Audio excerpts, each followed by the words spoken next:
hempence each. That was the good woman.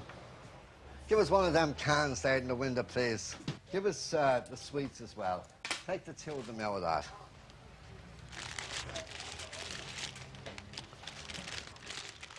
They're grand bullseyes, and that'll make a good blacker can, that. Do you remember the way people used to make milk jugs out of these cans years ago? You have a bullseye or a cola cube. Do you like cola cubes? Take another one. Oh, you have a handful there. Good girl.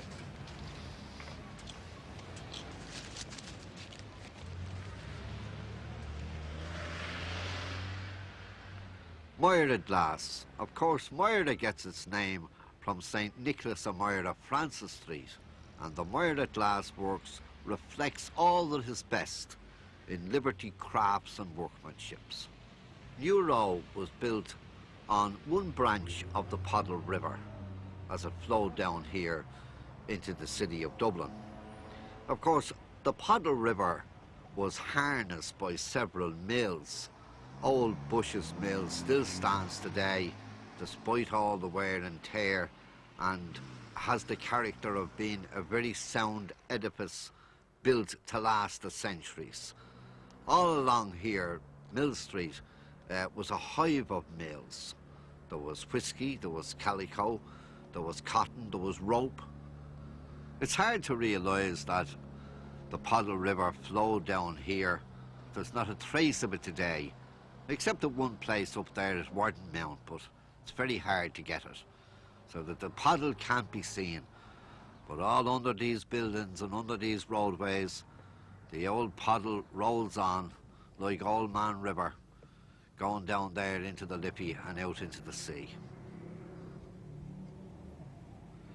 Do you know, Mill Street isn't the same since the smell of O'Keefe the Knackers is gone.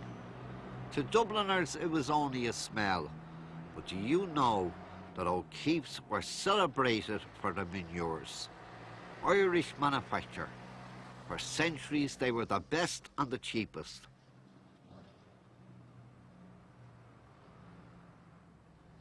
Brabazon Place.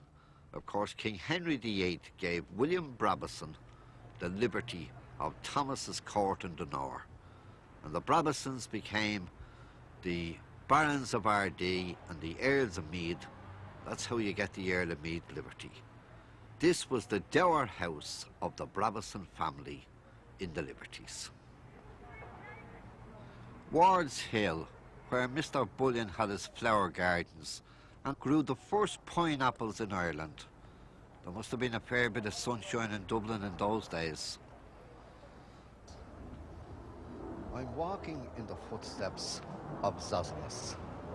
Michael Morden, the blind ballad singer, who was born in Fadalally in 1794 and died in 1846 in number 14.5 Patrick Street. Well, Zosimus used to say, when I go to me home in Fadalally, I like to go be Fumbley Lane, because the cobblestones on Fumbley Lane are nicer. Now this is Fumbley Lane. Fadalally was off Ducker Lane, but actually the right name of the lane originally was Tucker Lane, called after George Tucker, who was a sheriff of Dublin in 1731. But this is Fumbley Lane, and I'd say that they're the same cobblestones that old Zosimus walked along, tapping his stick, going home after reciting his ballads and his poems up around Smithfield and the Haymarket and up around Patrick Street and Christchurch. Zosimus had a great crowd of friends. In the early days when he was a young man, he had all the old ballad singers of Dublin to help him to recite, because you must remember, he was blind, he couldn't read. And how he got his name, Zosimus, was Bishop Kyle, who was the Bishop of Raphoe, Dr. Kyle. He wrote a book, St. Mary of Egypt. And in the book it told the story that Zosimus found St. Mary in the wilderness in the 5th century.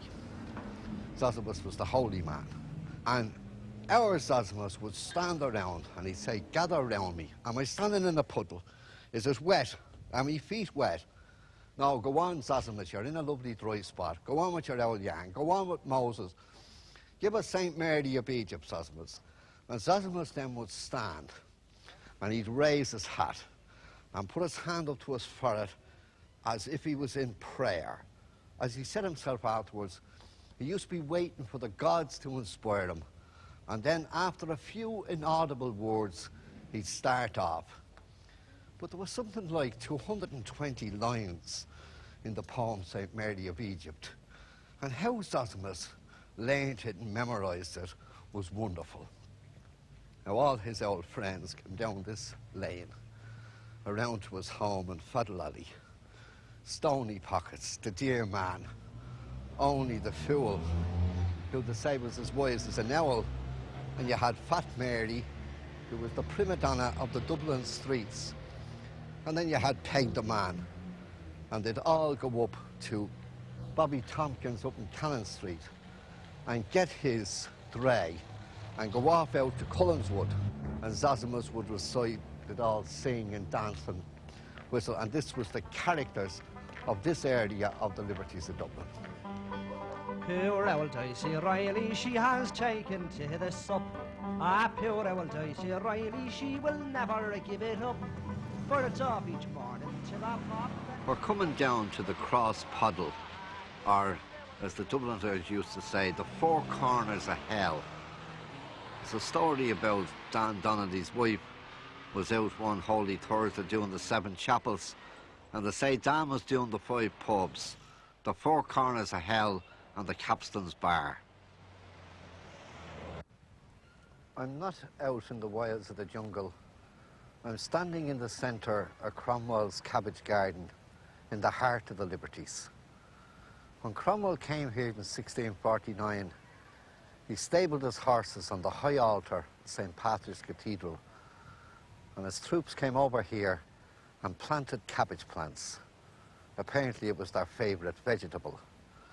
Now, when the Huguenots were run out of France, they came to the Liberty area with their weaving skills and their other trades.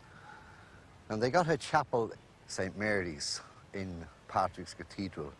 They got portion of this land here as their burial ground. And this is where lie all the Huguenots who died down through the 1665, 1670, 1766, and on down through the years. This is a Huguenot graveyard, and this, I suppose, is where lie the remains of the Fontaines and the Montaignes, the Latouches, the Gilberts, the Lear Street, they were Huguenots, the Turpins, the Moirels, the Merciers, and this is where they were all buried. The people in Dublin used to say, I'm as honest as a Huguenot.